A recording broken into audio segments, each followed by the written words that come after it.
और same point supreme court ने साल 2004 में भी रिपीट किया था। कोर्ट में एक मुद्दा चल रहा था कि ऋषिकेश जैसी रिलीजियस जगहों पर अंडों की सेल अलाउ की जानी चाहिए या नहीं की जानी चाहिए। सुप्रीम कोर्ट ने भी कहा अंडा वेज होता है। ओवरऑल अंडा काफी न्यूट्रिशियस फूड है। एक्चुअली इसमें प्रोटीन की काफी ज्यादा मात्रा है। Vitamin B12, B2, B5, vitamin A, vitamin D, selenium, calcium, iron, potassium, zinc, manganese, vitamin E, antioxidant, ढेर सारे न्यूट्रिशन भरे हुए हैं। यही वजह है कि एक समय पर इंडिया सरकार भी एड चलाया करती थी लोगों को एनकरेज करने के लिए कि रोज खाओ अंडे। मेल न्यूट्रिशन जैसी प्रॉब्लम से फाइट करने के लिए ये एक अच्छा सोर्स निकला था खाने के लिए। अब कुछ अंडे यहाँ ब्राउन होते हैं, कुछ वाइट होते हैं और लोगों को लगता है कि ब्राउन अंडे वाइट अंडों के कंपैरिजन में ज्यादा हेल्दी होते हैं, क्योंकि ब्राउन ब्रेड वाइट ब्रेड के कंपैरिजन में ज्यादा हेल्दी होती है। लेकिन एक्चुअली में अंडों के केस में ऐसा नहीं होता है। ब्राउन और वाइट जो कलर डिफरेंस आता है वो मुर्गी की ब्रीड की वजह से आता है, किस ब्रीड की मुर्गी वो अंडे को दे रही है। और न्यूट्रिशनली ब्राउन और वाइट दोनों ही अंडे बहुत बहुत सिमिलर हैं एक दूसरे से। एक और इंटरेस्टिंग चीज यहाँ ये जानने वाली है कि आज के दिन मुर्गियाँ करीब 200 से 300 अंडे देती हैं एक साल में। लेकिन इनके एंसेस्टर ये रेड जंगल फाउल सिर्फ 10 से 15 अंडे देते हैं एक साल में। लेकिन ऐसा कैसे हो गया? एवोल्यूशन की तरफ से कौन सा फोर्स यहाँ पर आया जिसकी वजह से मुर्गियाँ इस तरीके से इन्वॉल्व करी कि वो ज्यादा अंडे दे पाई?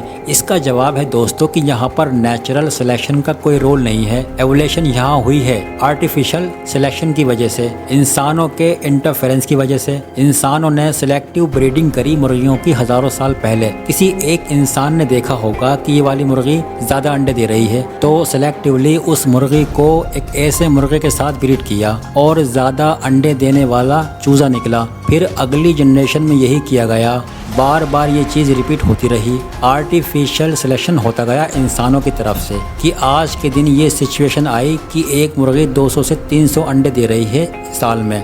बहुत से लोगों को इंसानों का ये इंटरफेरेंस अननेचुरल लगेगा, लेकिन इंसान यही आर्टिफिशियल सिलेक्शन गाय भैंसों में भी करते हैं। जो गाय ज़्यादा दूध देती है उसकी ब्रीडिंग आर्टिफिशियल ही करवाई जाती है किसानों के द्वारा, या फिर कुछ और हेरिडेटरी ट्रेट्स जो ज़्यादा बेनिफिशियल लगते हैं किसानों को, उनकी चुन चुनकर ब्रीडिंग कराई जाती है ताकि आने वाली पीढ़ियों में वो ज़्यादा देखने को मिले।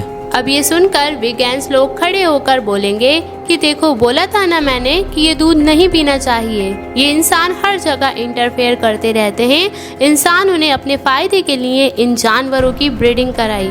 लेकिन बात कुछ ऐसी है दोस्तों कि इंसानों ने सिर्फ जानवरों की ब्रीडिंग ही इस तरीके से नहीं करी है, बल्कि पेड़ पौधों की भी ब्रीडिंग करी है आर्टिफिशियली सिलेक्शन करके। ब्रोकोली, कलीफ्लावर, कैबेज, ये सारी सब्जियां एक्चुअली में वाइट मस्टर्ड प्लांट से आई हैं आर्टिफिशियली सिलेक्शन करके। हजारों सालों बाद, आज से 7000 साल पहले अगर आप केले के पेड़ से केला तोड़कर खाते तो पहली बात तो आपको छोटा मिलता साइज में। दूसरा, जब आप केले को छीलकर खाते तो आपको बीच में केले के बहुत सारी ब्लैक सीड देखने को मिलती। इतने बीज होते थे केले के बीज में कि उसे खाना बहुत मुश्किल हो जाता है। जैसे कि आज के दिन अनार से कंपेयर कर लो। फोटो में आप देख सकते हो कि उस जमाने के केले कैसे दिखते थे। इंसानों ने जब केलों की आर्टिफिशियली ब्रीडिंग करनी शुरू कर दी तो उन्होंने ऐसे फ्रूट्स को चुना जिनमें कम ये सीड देखने को मिल रही थी। बार बार ऐसे चुनने के बाद हजारों सालों बाद ये सीड अब खत्म हो चुकी है और हम बड़े बड़े येलो कलर के ये केले खा सकते हैं जिनमें कोई बीज नहीं होते। अगर आप सोचकर देखो, आर्टिफिशियली ब्रीडिंग करना शुरुआत में एक बड़ी नेचुरल चीज रही होगी। अगर आपको एक एप्पल का ट्री देखने को मिलता है, उसमें एक ऐसा एप्पल लगाएं जो सबसे बड़ा है, सबसे ज़्यादा लाल है और सबसे ज़्यादा जूसी है, और आपको मौका मिलता है कि आप दोबारा से एक एप्पल का पेड़ लगाओ अपने गार्डन में, तो ऑब्वियसली आप उसी फ्रूट की सीड को चुनोगे नया पेड़ उगाने के लिए जो सबसे ज़्यादा जूसी था, बड़ा था और लाल था। दूसरी तरफ कुछ लोग आर्ग्यू करते हैं कि ये पूरी चीज़ ही अननेचुरल है। इंसानों ने जब से खेती करना शुरू करी, एग्रीकल्चर अपने आप में ही एक अननेचुरल चीज़ थी। आज से 12,000 साल पहले वो समय था जब एग्रीकल्चर की शुरुआत हुई। उससे पहले इंसान सिर्फ हंटर गैथरर लाइफ स्टाइल में रहते थे, यानी जंगलों में रहना, छोटे जानवरों को मारकर खाना या पेड़ों से फल तोड़कर खाना।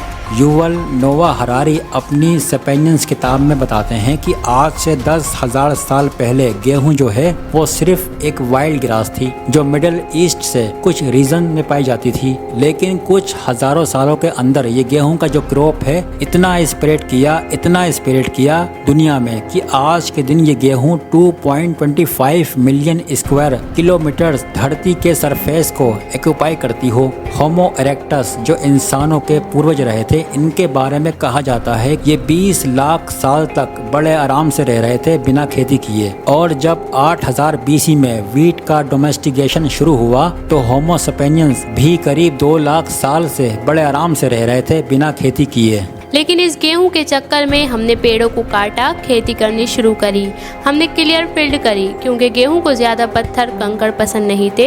हमने अलग अलग वीट पौधों को वहां से बाहर निकाल कर फेंका क्योंकि गेहूं को वो पसंद नहीं थे। हम बाल्टियां भर भर कर पानी नदियों से लाए खेती करने के लिए क्योंकि गेहूं को बहुत सारे पानी की जरूरत थी उगने के लिए। हमने कीड़े मकोड़ों को भगाने के लिए नई तकनीकों का यूज किया क्योंकि गेहूं को कीड़े मकोड़े पसंद नहीं थे। नेचुरल इंसेक्टिसाइड का पहली बार यूज किया गया था आज से करीब 4500 साल पहले सुमेरियन के द्वारा, जो सल्फर कंपाउंड्स का यूज करते थे कीड़े मकोड़ों को भगाने के लिए खेती के दौरान। युवल नोवा हरारी अपनी किताब में इसलिए कहते हैं कि जब इंसानों ने गेहूं को डोमेस्टिकेटिंग करना शुरू किया तो एक्चुअली में गेहूं ने इंसानों को डोमेस्टिकेट किया क्योंकि इंसानों ने अपनी पूरी जिंदगी बदल डाली खेती करने के चक्कर में। अब यहाँ एक और सवाल उठता है, क्या नेचुरल है, क्या अननेचुरल है, क्या धरती के लिए अच्छा है, नेचर के लिए अच्छा है और क्या नहीं? क्या आपको वेजिटेरियन बनना चाहिए या वीगन बनना चाहिए या नॉन वेज बनना चाहिए? ये एक ऐसा सवाल है जिस पर एक अलग से वीडियो बन सकता है पूरा। आई होप आप लोगों को मालूम हो गया होगा कि पहले अंडा आया या फिर मुर्गी। अगर आपसे कोई पूछे कि पहले अंडा आया या फिर मुर्गी, अब आप बता सकते हैं कि पहले अंडा आया है। तो ये था अंडे का फंडा। अगर आपको ये वीडियो अच्छे लगा हो तो प्लीज़ हमारे चैनल को सब्सक्राइब करिए और हमें सपोर्ट करिए, और ऐसे ही ज़बरदस्त इंटरेस्टिंग नॉलेज के लिए बने रहिए हमारे YouTube channel AK knowledge year पर। तब तक के लिए टेक केयर।